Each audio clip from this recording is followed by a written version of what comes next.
ہمارے شہر میں اس وقت جو صورتحال ہے آپ اس سے بخوبی واقف ہیں۔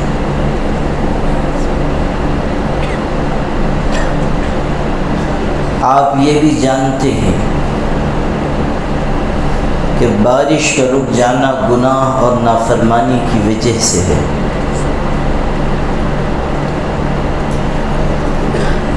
آپ یہ بھی دیکھ رہے ہیں کہ بارش کے لیے دعائیں کی جا رہی ہیں، استسقاء کی نماز پڑھی گئی، لیکن بارش اب تک نہیں برسی۔ جو مشکلات ہیں وہ قائم ہیں۔ ایسا اس لیے ہے کہ اللہ کی رحمت کو جو روکنے کے اسباب ہیں، جو گناہ اور نافرمانی کے کام ہیں، جب تک ہم ان کو چھوڑ نہیں دیں گے، جب تک ہم ان سے باز نہیں آئیں گے، جب تک معصیتوں سے ہم کنارہ کش نہیں ہوں گے، اللہ تعالیٰ کی رحمت نہیں نازل ہوگی۔ یہ کس قدر افسوس کی بات ہے کہ ایک طرف ہم بارش کے لیے دعائیں مانگیں، اللہ تعالیٰ سے التجا کریں، میدان میں اکٹھا ہو کر استسقاء کی نماز پڑھیں، اور دوسری طرف نافرمانی اور گناہ کے کام اپنی جگہ قائم رہیں۔ یہ کس قدر اذیتناک بات ہے کہ ایک طرف ہم اللہ تعالیٰ کے حضور میں استغفار کر رہے ہیں، اور دوسری طرف ہمارے شہر کے جوان سینما ہالوں میں، تھیٹروں میں جا رہے ہیں۔ ایک مسلمان ہیرو کے نام پر فلم لگائی جا رہی ہے، اور ہمارے جوانوں کا حال یہ ہے کہ وہ بڑے بڑے پوسٹر بنا کر لے جا رہے ہیں، وہاں سائن بورڈ کے پاس کھڑے ہو کر ویڈیو بنا رہے ہیں، سوشل میڈیا کے ذریعے اس کو عام کر رہے ہیں۔ سینما کے پردے پر کوئی ہیرو آ رہا ہے تو پٹاخے پھوڑ رہے ہیں، آتش بازی کر رہے ہیں، اسراف اور فضول خرچی میں مشغول ہو رہے ہیں۔ یہ وہ چیزیں ہیں جو اللہ تعالیٰ کی رحمت کے رخ کو موڑ دینے والی ہیں۔ ماں باپ اس پر توجہ نہیں دے رہے ہیں کہ اولاد کس راہ پر جا رہی ہے۔ بے حیائی کا کام کرنے والے نوجوان یہ نہیں سوچ رہے ہیں کہ ان کے اعمال کی نحوستوں کی وجہ سے پورے شہر پر آفت آئے گی۔ قرآن ہمیں بتاتا ہے کہ جوانی کی عمر بہت قیمتی عمر ہے۔ آپ نے ابھی تھوڑی دیر پہلے سورہ کہف پڑھی ہوگی۔ جمعہ کے دن سورہ کہف پڑھنا نبی کریم صلی اللہ علیہ وسلم کی ہدایت ہے۔ اس میں جوانوں ہی کا تو قصہ ہے جن کے بارے میں یہ خبر دی گئی کہ انہوں نے اللہ کے دین پر قائم رہنے کے لیے بادشاہ وقت سے ٹکر لی، اپنا گھر بار چھوڑ کر نکل گئے، غار میں جا کر پناہ لی، ہر قیمت پر اپنے دین و ایمان کی حفاظت کی۔ انہم فتیۃ آمنوا بربہم وزدناہم ھدی۔ قرآن انہی کا تعارف کرا رہا ہے کہ یہ جوانوں کی ایک جماعت تھی جنہوں نے اپنے پروردگار پر ایمان قبول کیا، اللہ پر یقین لائے، اس پر جم گئے، ہم نے بھی ان کی ہدایت میں اضافہ کر دیا۔ ایسے مخلص لوگ تھے، اللہ سے اس قدر ڈرنے والے تھے کہ سارا زمانہ مخالف ہے، لیکن وہ اپنے دین و ایمان کے بچانے کے لیے فکر مند ہیں، اور اللہ سے کہہ رہے ہیں ربنا آتنا من لدنک رحمہ، اے اللہ ہمیں نہ دولت کی تلاش ہے، نہ مال و اسباب کی تلاش ہے، نہ لذتوں کی تلاش ہے، نہ دنیا کے ساز و سامان کی تلاش ہے، نہ ہم دنیا کی زیب و زینت، رونق اور آسائش چاہتے ہیں۔ ہم کیا چاہتے ہیں؟ آتنا من لدنک رحمہ، اللہ تو ہمیں اپنے پاس سے خصوصی رحمت عطا فرما۔ ہم دولت نہیں چاہتے، تیری رحمت چاہتے ہیں۔ ہم دنیا کی لذتیں نہیں چاہتے ہیں، ہم ہدایت چاہتے ہیں۔ آتنا من لدنک رحمہ وہیئ لنا من امرنا رشدا۔ رشدا ہدایت کو کہتے ہیں، رشد و ہدایت ہم اردو میں بھی استعمال کرتے ہیں۔ ہدایت کا سوال کیا، رحمت کا سوال کیا، اللہ کی بارگاہ میں ہاتھ پھیلائے، مانگا تو اللہ تعالیٰ کے رحم و کرم کو مانگا، سوال کیا تو اللہ تعالیٰ سے ہدایت کا سوال کیا۔ آپ غور کیجئے کہ قرآن پاک نے اصحاب کہف کا یہ واقعہ قرآن میں کیوں نقل کیا ہے، ایک پوری سورت اصحاب کہف کے نام سے کیوں اتاری ہے؟ اس لیے تاکہ قیامت تک آنے والے نوجوانوں کو یہ بتا دیا جائے کہ تمہاری عمر کا یہ حصہ بہت قیمتی ہے، اگر تم چاہو گے اس میں محنت کر کے اللہ سے قریب ہو جاؤ گے، اور اگر تم جوانی کی قوتوں کو ضائع کرو گے، گناہ اور نافرمانی میں پڑ جاؤ گے، غلط کاری اور بدکاری کی طرف لپکو گے، تو پھر تمہارے لیے تمہاری جوانی وبال بنے گی، قیامت کے دن تم کو حساب دینا ہوگا۔ وہ جوان اللہ کو پیارا ہے جو اللہ کی طرف جھکتا ہے، جو اللہ سے مانگتا ہے، جو ایمانی لذتوں کے ساتھ جیتا ہے، جو گناہ اور نافرمانی سے بچتا ہے، جو ماحول کے فتنوں اور خرابیوں کو ٹھکراتا ہے۔ زمانہ اس کے سامنے اپنے تعیشات، اپنی لذتیں، اپنی دعوتیں پیش کرتا ہے، اور وہ یہ کہہ کر ٹھکرا دیتا ہے کہ انی اخاف اللہ رب العالمین، کہ میں ان گناہوں کا ارتکاب نہیں کر سکتا اس لیے کہ میں اللہ سے ڈرتا ہوں، اس لیے کہ خدا کا خوف میرے دل میں ہے۔ نبی کریم صلی اللہ علیہ وسلم ارشاد فرما رہے ہیں، سبعۃ یظلھم اللہ فی ظلہ یوم لا ظل الا ظل عرشہ۔ قیامت کا دن ہوگا، اللہ تعالیٰ کے عرش کے سائے کے علاوہ سارے سائے ختم کر دیے جائیں گے، صرف اللہ کے عرش کا سایہ قائم ہوگا۔ اس دن اللہ تعالیٰ اپنے عرش کے سائے میں 7 قسم کے لوگوں کو جگہ عطا کرے گا، عرش کا سایہ نصیب کرے گا۔ ان میں سے ایک شخص بیان ہوا، حضور ارشاد فرما رہے ہیں، شاب نشأ فی عبادت اللہ، اس جوان کو بھی اللہ اپنے عرش کے سائے میں رکھے گا جس کی جوانی عبادت میں گزری ہو، جس نے جوانی میں اللہ کو کی یاد کی ہو، جس نے جوانی میں اللہ تعالیٰ کی نافرمانی اور گناہ سے اپنے آپ کو بچایا ہو۔ شاب نشأ فی عبادت اللہ۔ آپ قرآن میں پڑھیں، انسان کی تخلیق کے بارے میں کہا گیا، انسان کی پیدائش کے بارے میں، اللہ الذی خلقکم من ضعف ثم جعل من بعد ضعف قوة، اللہ نے تم کو پیدا کیا، اس وقت تم بالکل کمزور تھے، ناتواں تھے، بچہ پیدا ہوتا ہے خود سے کھا نہیں سکتا، کوئی چیز پی نہیں سکتا اپنے آپ سے جب تک کہ ماں اس کی معاونت اور مدد نہ کرے، اس کے پاس سوائے رونے کے کوئی چیز نہیں ہے، اپنی ہر ضرورت کے لیے صرف وہ رونا جانتا ہے۔ آپ غور کیجئے کہ انسان کی زندگی کس طرح کی ہے، بالکل کمزور اور ناتواں اس کو پیدا کیا گیا، پھر اس بچپن کے بعد اللہ اس کو قوت عطا کرتا ہے، اس کمزوری کے بعد اللہ توانائی اور طاقت عطا کرتا ہے، یہ جوانی کا زمانہ ہے۔ اس کے بعد پھر جوانی بھی ڈھل جاتی ہے، بڑھاپا آتا ہے جو پھر سے ضعف اور کمزوری لے کر آتا ہے۔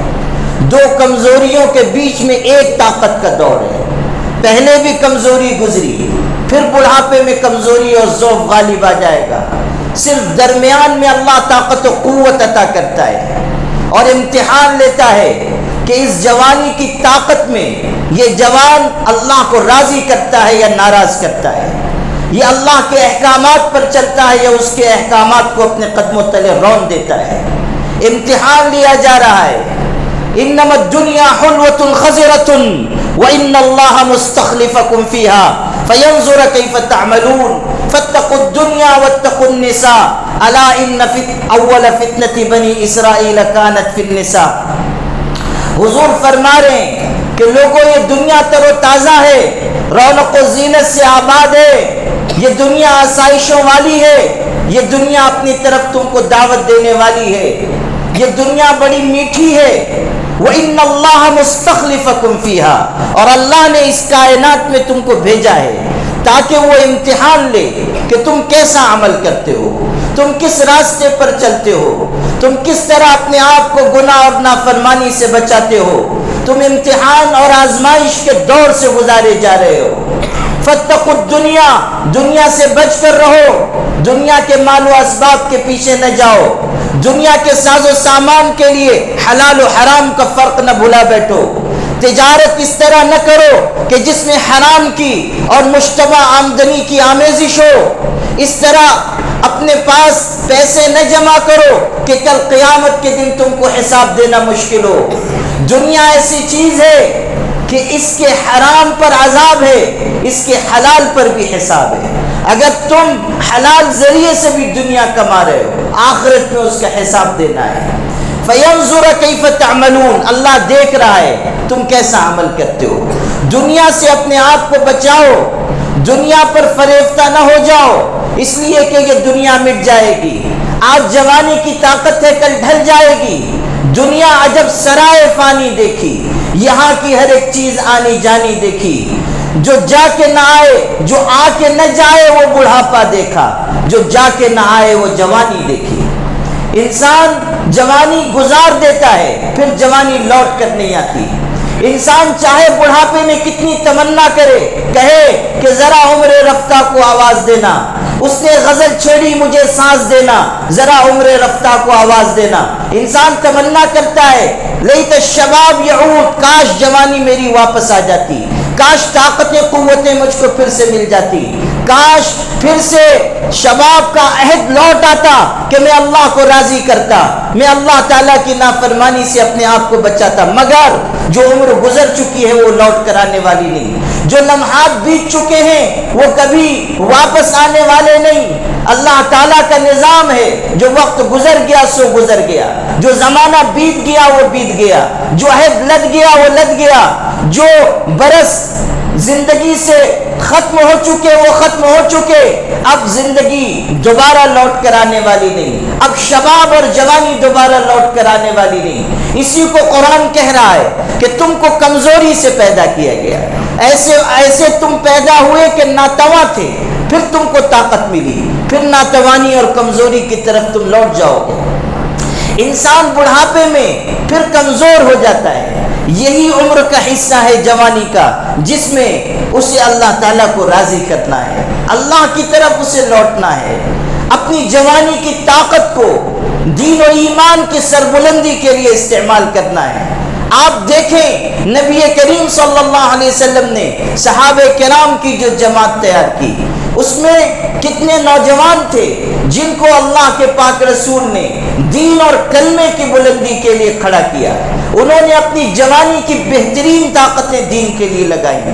حضرت عمر رضی اللہ تعالیٰ عنہ اسلام کے لیے کیسی طاقت و قوت کا باعث بنے۔ حضرت عبداللہ ابن عباس علم حاصل کر کے اس درجے پر پہنچے کہ ان سے بڑا مفسر قرآن صحابہ میں کوئی نہیں تھا۔ بڑے بڑے صحابہ قرآن کی تفسیر کے سلسلے میں ان سے رجوع فرماتے تھے۔ حضرت اسامہ ابن زید رضی اللہ عنہ، یہ زید ابن حارثہ کے بیٹے ہیں جو حضور کے منہ بولے بیٹے تھے۔ اسامہ ابن زید یہ حب الرسول کہلاتے تھے، یعنی حضور کے چہیتے ہیں۔ آپ صلی اللہ علیہ وسلم نے اپنی زندگی کے بالکل آخر میں دشمنوں سے مقابلے کے لیے لشکر روانہ کیا، جہاد کے لیے لشکر بھیج رہے ہیں۔ اس میں بڑے بڑے صحابہ ہیں، ابو بکر و عمر جیسے لوگ ہیں، لیکن حضور صلی اللہ علیہ وسلم نے اس لشکر کا امیر مقرر کیا حضرت اسامہ ابن زید کو، جن کی عمر اس وقت 20 سال سے بھی کم تھی، بالکل نوجوان تھے، لیکن حضور نے ان کو لشکر کا سپہ سالار امیر مقرر کیا۔ آپ نے بتایا کہ جوانوں کو کس طرح آگے بڑھایا جائے گا، آپ نے بتایا کہ ان کی خوابیدہ صلاحیتوں کو کس طرح اجاگر کیا جائے گا، آپ نے بتایا کہ جوانوں کی کس طرح حوصلہ افزائی کی جائے گی، ایمان اور یقین کی خدمت کے لیے، دین کی خدمت کے لیے کس طرح ان کو استعمال کیا جائے گا۔ حضرت ابو بکر جیسے جلیل القدر انسان کی موجودگی میں آپ نے حضرت اسامہ ابن زید کو امیر مقرر کیا۔ اب سنیے آگے، ابھی لشکر مدینے سے باہر پہنچا تھا، حضور کی طبیعت زیادہ خراب ہو گئی، آپ بیمار چل رہے تھے، طبیعت اور علیل ہو گئی، لشکر رک گیا کہ حضور صلی اللہ علیہ وسلم کی طبیعت اچھی نہیں ہے۔ پھر وہ وہیں تھے کہ حضور صلی اللہ علیہ وسلم دنیا سے پردہ فرما کے وصال ہو گیا۔ اب حضرت ابو بکر رضی اللہ تعالیٰ عنہ مسلمانوں کے خلیفہ بنائے گئے اور فتنے پیدا ہونے لگے، خطرہ ہونے لگا کہ دشمنان دین مدینہ منورہ پر چڑھائی کر دیں گے۔ حضرت ابو بکر سے لوگوں نے کہا کہ اے اللہ کے رسول کے خلیفہ، حالات اچھے نہیں ہیں، ہو سکتا ہے دشمن ہم پر چڑھائی کر دیں، آپ اس لشکر کو روک لیجئے، اس کو مت بھیجیے، یہ ہماری بڑی طاقت قوت چلی جائے گی، آپ اس کو مدینے میں روک لیجئے۔ آپ حضرت ابو بکر کی ایمانی حرارت دیکھیے، حضور سے عشق و محبت دیکھیے۔ انہوں نے کہا قسم بخدا ابو بکر کی یہ ہمت نہیں ہے کہ جس لشکر کو حضور نے روانہ کیا ہو اس کو ابو بکر روک دے، نہیں ہو سکتا ہے، حضور نے لشکر روانہ کر دیا، اب وہ لشکر جائے گا۔ حضرت اسامہ ابن زید کے بارے میں کہا گیا کہ کم عمر ہیں، ان کو امیر، ان کی جگہ کسی تجربہ کار شخص کو بنا دیا جائے۔ حضرت ابو بکر نے کہا ہرگز نہیں، جس کو حضور نے امیر مقرر کر دیا ہو ابو بکر اس کو کیسے تبدیل کر سکتا ہے؟ نہیں۔ حضرت اسامہ ابن زید ہی کی عمارت میں وہ لشکر گیا۔ آپ غور کیجئے کہ حضور صلی اللہ علیہ وسلم کے صحابہ نے جوانی میں کیسے کارنامے انجام دیے۔ مصعب ابن عمیر مدینہ منورہ میں اسلام کے پہلے مبلغ ہیں، سب سے پہلے اسلام کے داعی بن کر مدینہ گئے، جوانی کی عمر تھی، جوانی میں ایمان قبول کیا، کارنامے انجام دیے، پہلے مبلغ بن کر گئے، سینکڑوں لوگوں نے ان کے دست مبارک پر ایمان قبول کیا اور پھر احد کی لڑائی میں شہید کر دیے گئے۔ احد کی لڑائی میں شہید ہوئے، جب حضور زخمی حالت میں تھے اور صحابہ کو دیکھ رہے تھے کون کون شہید ہوا، لوگوں نے بتایا مصعب ابن عمیر بھی شہید ہو گئے۔ حضور کو ان سے بہت محبت تھی، آپ ان کے قریب تشریف لائے، ان کی لاش پڑی ہوئی تھی زمین پر، حضرت نبی کریم صلی اللہ علیہ وسلم ان کے قریب بیٹھ گئے، ان کے چہرے سے گرد و غبار اور خون صاف کیا، آپ کی آنکھوں سے آنسو بہہ پڑے۔ آپ نے فرمایا مصعب تم مکہ مکرمہ کا سب سے اچھا لباس پہننے والا جوان تھا، بہترین خوشبو تو استعمال کرتا تھا، جہاں سے وہ گزرتے تھے لوگ محسوس کر لیتے تھے کہ مصعب ابن عمیر گزرے ہیں۔ پھر تو نے ایمان قبول کیا، حالات آئے، گھر سے نکال دیے گئے، یہاں تک کہ ایک چادر پر اپنے گھر سے نکل کر آئے۔ ایسا وقت بھی ان پر آیا کہ حضور کی مجلس لگی ہوئی تھی اور حضرت مصعب ابن عمیر آئے، ان کے پاس صرف ایک ہی چادر تھی، سطر چھپانا مشکل ہو رہا تھا، مجلس میں پیچھے بیٹھ گئے، تھوڑی دیر بیٹھے رہے، اس کے بعد اٹھ کر چلے گئے۔ جب وہ گئے تو حضور نے کہا کہ یہ مصعب ہیں کہ مکے میں ان سے بہتر لباس کوئی نہیں پہنتا تھا، لیکن آج دیکھو اسلام قبول کرنے کے بعد کیسی مشقت برداشت کر رہے ہیں، کیسا صبر کر رہے ہیں۔ حضور نے ان کی تعریف کی۔ اس وقت بھی جب وہ شہید ہو چکے ہیں حضور نے کہا کہ تم پر حالات آئے، پھر تم نے اسلام کی خدمت انجام دی، آج تم شہادت کی موت پا کر رخصت ہوئے۔ آپ کہتے جاتے تھے اور آنکھوں سے آنسو جاری تھے۔ پھر آپ نے قرآن کی آیت پڑھی من المؤمنین رجال صدقوا ما عاهدوا الله علیہ فمنهم من قضى نحبه ومنهم من ينتظر۔ مسلمانوں میں بہت سے جوان مرد وہ ہیں کہ جنہوں نے اللہ سے کیے ہوئے وعدے کو سچ کر دکھایا، کچھ وہ ہیں جو اپنی باری پوری کر چکے، کچھ وہ ہیں جو اپنے وقت کا انتظار کر رہے ہیں، کچھ وہ ہیں جنہوں نے اپنی جان کا نذرانہ اللہ کی بارگاہ میں پیش کیا، اور کچھ وہ ہیں جو اپنے وقت کا انتظار کر رہے ہیں کہ جب وقت آئے گا ہم بھی اپنی جان اللہ کی راہ میں قربان کریں گے۔ تو جوانی کی عمر وہ ہے کہ جس میں انسان اگر چاہے تو اللہ تعالیٰ کے دین کی خدمت کر سکتا ہے، اگر چاہے اپنے آپ کو اللہ تعالیٰ کے دربار میں عزت اور محبوبیت دلا سکتا ہے، محنت کرنی ہوگی، صحیح راستے پر چلنا ہوگا، اپنی قوم کی سربلندی کے لیے محنت کرنی ہوگی، اپنے آپ کو ایمانی تقاضوں سے اور اسلامی غیرت و حمیت سے لبریز کرنا ہوگا۔ ہمارے لیے کامیابی اس راستے میں نہیں ہے جو دنیا کے انسانوں کا راستہ ہے۔ آج سوشل میڈیا کے ذریعے، مختلف آلات کے ذریعے جو ہم دوسروں کی تہذیب دیکھ رہے ہیں اس کو اپنا رہے ہیں۔ ہمارے جوانوں کو دیکھیے، طرح طرح کے حلیے بنا کر پھرتے ہیں، طرح طرح کے بال رکھتے ہیں، طرح طرح کے فیشن اختیار کرتے ہیں۔ کسی نے گلے میں زنجیر پہن لی، ہمارے جوان بھی پہن کر گھوم رہے ہیں۔ کسی نے ہاتھ میں کڑا ڈال لیا، وہ بھی ڈال کر گھوم رہے ہیں۔ کسی کو دیکھا کہ اس کے بال اس انداز اور اس طرز کے ہیں، یہ بھی بنا کر پھر رہے ہیں۔ دیکھا کہ لوگ اپنی پینٹ پھاڑ کر گھوم رہے ہیں، یہ بھی گھومنے لگے۔ مغرب جس راستے پر جا رہا ہے ہم سمجھتے ہیں کہ اسی میں ہماری کامیابی چھپی ہوئی ہے۔ یہ مغرب کے لوگ، یہ دنیا کو انسانیت کا نام نہاد انسانیت کا سبق پڑھانے والے، ہم ان کے راستے پر چلنا اپنے لیے باعث عزت و شان سمجھ رہے ہیں، حالانکہ آج وہ خود اپنی تہذیب کی وجہ سے سخت نقصان سے دوچار ہیں۔ آپ کیا سمجھتے ہیں کہ مغرب اور یورپ کے لوگ بہت آسائش میں زندگی گزار رہے ہیں؟ ان کے اوپر کیسا عذاب ان کی بدکاریوں کی وجہ سے مسلط ہو چکا ہے۔ آپ کس کس چیز میں ان کی پیروی کریں گے؟ کس کس چیز میں آپ ان کے راستے پر چلیں گے؟ آپ دیکھیے، انہوں نے مردوں سے مردوں کی شادی کی وکالت کی ہے۔ ہم جنس پرستی کو دنیا میں عام کر رہے ہیں، جینڈر جسٹس کی بات کرتے ہیں، صنفی مساوات کی بات کرتے ہیں، عورتوں کی آزادی کے نام پر ان کو بازاروں میں لے آیا گیا۔ آج حالت یہ ہے کہ صابن کی 2 روپے کی ٹکیا بھی اس وقت تک نہیں بکتی ہے جب تک کہ اس پر کسی عورت کی گندی اور ننگی تصویر نہ بنا دی جائے۔ کس حریت نسواں کی یہ بات کرتے ہیں؟ اس حریت نسواں کی کہ عورتوں کے جسم سے حریت اور آزادی کے نام پر ایک ایک تار الگ کر دیا جائے، ان کو متاع کوچہ و بازار بنا دیا جائے، ان کو بکنے والے سامان کے صف میں لا کر کھڑا کر دیا جائے۔ اسلام نے عورتوں کو جو عزت دی، قسم بخدا دنیا میں کوئی ملک نہیں دے سکتا، دنیا کی کوئی تہذیب نہیں دے سکتی، دنیا کا کوئی قانون، دنیا کی کوئی عدالت نہیں دے سکتی۔ اسلام نے عورتوں کو جو حفاظت دی، جو حرمت دی، جو عظمت کا مقام دیا، جس طرح ان کے تحفظ کو یقینی بنایا، کس کس چیز میں آپ ان کی پیروی کریں گے؟ ہمارے جوانوں کو سمجھنا چاہیے۔ آج حالت یہ ہو گئی ہے کہ یورپ میں بڑی تعداد میں ایسے لوگ پیدا ہو رہے ہیں کہ جو انسانی کتے بن کر زندگی گزار رہے ہیں۔ سعودی اور مصر میں ان کی پیروی مسلمان کر رہے ہیں۔ عربی میں کہتے ہیں الکلاب البشریہ، انسانی کتے۔ برطانیہ میں 10,000 افراد، وہاں کے اخبارات میں چھپا ہے، 10,000 افراد ایسے پیدا ہو چکے ہیں کہ جو کتے بن کر زندگی گزار رہے ہیں، باضابطہ کتوں کا لباس سلوا رہے ہیں، 4 ہاتھ پیر پر چلتے ہیں، کتوں کی طرح جو کتوں کا بسکٹ ہوتا ہے وہ کھاتے ہیں، اس کی تحریک وہ چلا رہے ہیں۔ الکلاب البشریہ کے نام سے عرب ملکوں میں ان کے حالات چھپ رہے ہیں، انسانی کتے اپنے آپ کو قرار دیتے ہیں۔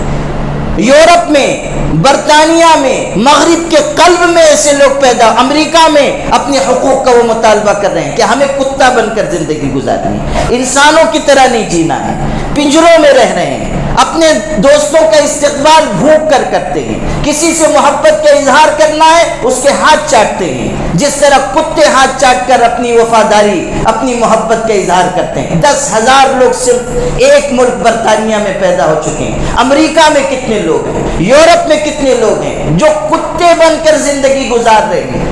ہزاروں ڈالر کے بسکٹ کتوں کے آتے ہیں، وہ اس کو کھاتے ہیں، انسانی غذا استعمال نہیں کر رہے ہیں، جو کتے بسکٹ کھاتے ہیں وہ بسکٹ کھا کر گزارا کر رہے ہیں۔ تو آپ بھی اس تہذیب کو اپنانا چاہتے ہیں، آپ بھی درجہ بدرجہ یہاں تک پہنچنا چاہتے ہیں کہ ہم آزادی کے نام پر، انسانوں کی خواہشات کے نام پر ہر وہ چیز اختیار کریں جو ہمیں انسانیت کے دائرے سے نکال کر جانوروں کی سطح پر لے آئے، حیوانیت کی سطح پر لے آئے۔ آپ غور کیجئے کہ آج ہمارے سماج اور معاشرے میں جو یہ بے حیائی کی تہذیب عام ہو رہی ہے وہ کن کی تقلید میں عام ہو رہی ہے؟ کن کے راستے پر ہم چل رہے ہیں؟ کن کے طور طریقے کو ہم اپنا رہے ہیں؟ اسلام نے تو ہمیں یہ تعلیم دی تھی بے حیائی کی ہر چھوٹی بڑی بات حرام ہے، ہر چیز کو ناجائز قرار دیا گیا، بدنگاہی کو ناجائز کہا گیا، زبان سے غلط الفاظ کہنے کو ناجائز کہا گیا، گانا بجانا سننا ناجائز قرار دیا گیا، موسیقی سننے کی گنجائش ہمارے دین میں نہیں رکھی گئی۔ اعلان ہوا قل انما حرم ربی الفواحش ما ظہر منها وما بطن، اے پیغمبر آپ ساری دنیا میں اعلان کر دیجئے کہ بے حیائی کی ہر چھوٹی بڑی بات کو، کھلی چھپی بات کو میرے اللہ نے ناجائز کر دیا ہے، اس کی گنجائش نہیں رکھی گئی ہے، بے حیائی کی ہر کھلی چھپی بے حیائی حرام کر دی گئی ہے۔ آج ہمارے نوجوان شہوتوں اور لذتوں کے پیچھے بھاگ رہے ہیں، آج سینما ہالوں کو آباد کر رہے ہیں، فلمیں دیکھنا اپنی شان سمجھ رہے ہیں، موبائل پر گندی ننگی تصویریں دیکھ رہے ہیں، اپنے سماج اور معاشرے کو بے حیائی کی دعوت دے رہے ہیں۔ ان الذین یحبون ان تشیع الفاحشۃ فی الذین آمنوا لہم عذاب علیم فی الدنیا۔ آپ قرآن پڑھیے، قرآن بتاتا ہے کہ وہ لوگ جو مسلمانوں کے سماج میں بے حیائی عام کرنا چاہتے ہیں وہ سن لیں کہ ان کے لیے دنیا میں بھی دردناک عذاب ہے، آخرت میں بھی دردناک عذاب ہے۔ کتنے ہمارے شہر میں ایسے لوگ ہیں کہ جو نشے کے ذریعے، دوسری دواؤں کے ذریعے، دوسری تدبیروں کے ذریعے ہمارے نوجوانوں کو لذتوں اور بے حیائی کے کاموں کی طرف لے جا رہے ہیں، ان کو تباہ و برباد کر رہے ہیں، تھوڑے سے پیسوں کے لیے اپنے ضمیر کا سودا کر رہے ہیں، تھوڑا سا مال حاصل کرنے کے لیے اپنی نسل کو، اپنے نوجوانوں کو تباہ کر رہے ہیں۔ کیا ان کو اللہ کا خوف نہیں آتا کہ یہ آج کمایا گیا مال کل قیامت کے دن ان کے لیے وبال بنے گا؟ یہ آج کی حرام آمدنی کل قیامت کے دن ان کو جہنم کی آگ میں لے جائے گی۔ یہ اپنے پیٹ میں حرام آمدنی نہیں ڈال رہے ہیں، یہ اپنے پیٹ میں جہنم کی آگ بھر رہے ہیں۔ جو آدمی اپنی قوم کو تباہ کر کے اپنے لیے روزی کا انتظام کرتا ہے، اس کا ٹھکانہ دوزخ کی آگ ہے، اس کا ٹھکانہ تباہی اور بربادی کے علاوہ کچھ بھی نہیں ہے۔ نبی کریم صلی اللہ علیہ وسلم نے نصیحت کی، اللہ سے ڈر کر زندگی گزارو۔ نوجوانوں کو سمجھایا گیا کہ دیکھو تمہیں ہر وقت اللہ کا خوف، اللہ کا ڈر اپنے دل میں رکھنا چاہیے۔ ایسی کوئی حرکت نہ کرو جس کی وجہ سے اللہ کا عذاب تم پر آئے۔ آج بارش رکی ہوئی ہے لیکن ہمارے نوجوان گناہوں سے تائب ہونے کے لیے تیار نہیں ہیں، گناہوں کے سبب بارش رکی ہوئی ہے۔